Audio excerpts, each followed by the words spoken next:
बतूर,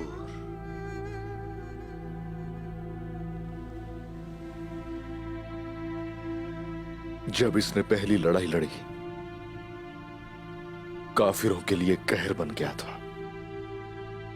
यूं तो रास्ते अलग थे, लेकिन अल्लाह शाहिद है, नीयत उसकी खराब नहीं थी।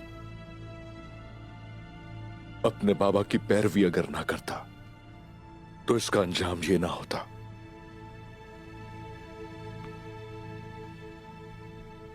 जिसने तुम्हें इस हाल तक पहुंचाया है उनके सर कलम कर दूंगा मैं, कसम खाता हूं। बेटा, तुम इंतकाम तो लोगे इंतकाम, मगर किससे? ये गद्दारी करने वाला कौन है? कोई नहीं जानता ये खेल खेलने वाला कौन है, लेकिन जिसने भी ये किया है हम फिल वक्त उसे मायूस नहीं करेंगे।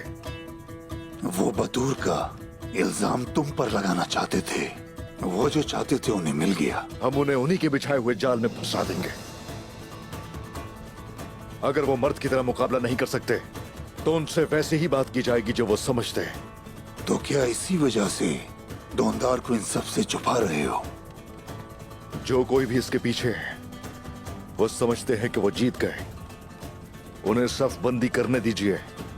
वो शैतान जो हमारे दरमियान मुसलमानों का लिबास पहने हुए हैं, उनकी रूहें तक नोच दी जाएंगी।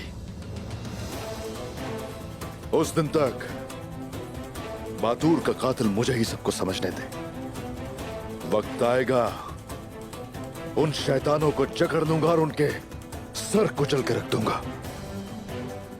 और दोनदार? दुंदार साहब अपने बेटे की तदफीन के वक्त इसकी कब्र पे मौजूद हो, उनका हक है बामसी साहब। मैंने खबर पहुंचा दी है, अब्दुल रहमान गाजी उन्हें आखिरी रसूमात के लिए लेकर आएंगे। बिल्कुल ठीक है उस्मान, ठीक है।